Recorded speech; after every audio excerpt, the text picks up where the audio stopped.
Japan's debt problem. Visualized. At the end of 2012, Japan's central government was 997 trillion yen in debt. That's more than 200% of GDP and more than $80,000 per capita. There's little chance of it ever being paid back, and unfortunately, things are about to get a whole lot worse. In order to understand why, let's look at how the government accumulates debt in the first place. Each year, the government receives money from households and corporations in the form of taxes and other revenues. It then spends that money in the economy on public services and other commitments.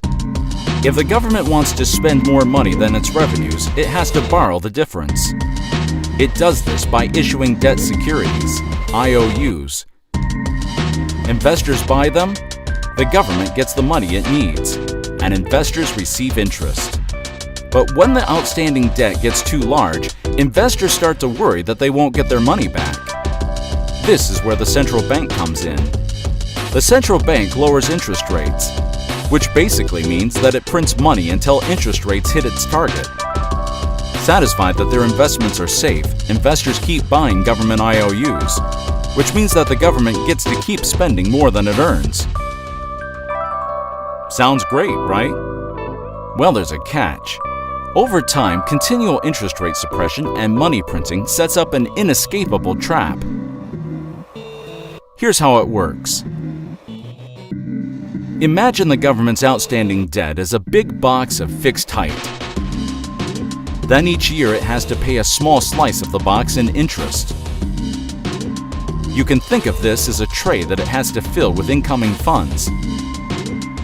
In normal circumstances, tax revenues fill the interest expense tray and go a long way towards funding other expenditures. Then investors fund what's left. Now, when the central bank lowers interest rates, the tray becomes shallower. This makes it easier for the government to fill the tray with its core revenue stream, allowing it to grow its other expenditures. Over time, the interest expense tray gets shallower and wider, and expenditures grow substantially. Now, even a small increase in the average debt cost, the height of the tray, increases the interest expense to the extent that it takes up all of the tax revenue. And when it does, the government has to borrow everything it spends. This only widens the interest expense tray. Investors catch on and sell their bonds, raising interest rates further. And soon enough, the government finds that its core revenue stream meets only a fraction of its interest liability. Even the printing press can't help now. If the central bank tries to grow tax revenues, investors sell their bonds to account for inflation. This pushes up average debt costs such that the total interest expense rises faster than tax revenues. So in the end, the situation remains the same, and the government inevitably defaults. So here's where Japan fits into this framework. At the end of the 2012 fiscal year, Japan's debt was 23 times revenues. So let's look at this in terms of our tray analogy. This means that a 1% increase in the average debt cost increases the overall interest expense by 23% of tax revenues.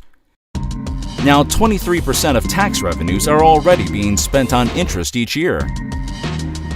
So the average debt cost is only about 3% away from the point at which interest consumes the entire tax revenue. So it all comes down to this. Can the government keep its debt cost from rising to 4%? Well, in order to answer this question, it's important to distinguish between Japanese investors and foreign investors.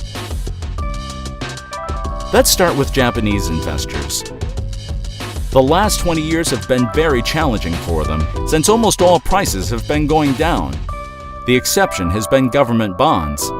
So as you can imagine, a large part of local investable funds are already invested in them. This means that new investable funds would have to buy the government's new bonds. Since investors represent households and corporations, These new funds would have to come from their new savings. The problem is that new savings are declining. The population is aging, so households are more likely to draw down upon savings than create them. And the balance of trade is deteriorating, making it difficult for corporations to generate profits. Basically, the new savings of households and corporations are less than what the government needs to borrow.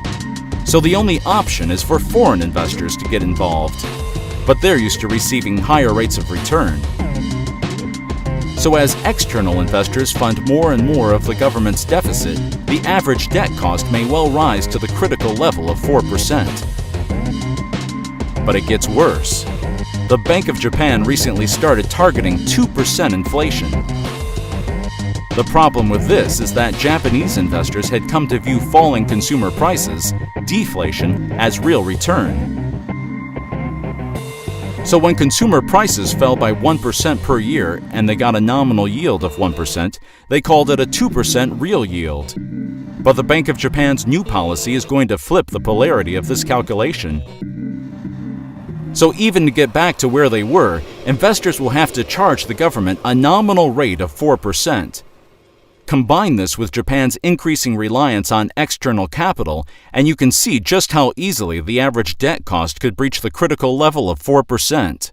And once that happens, it's game over.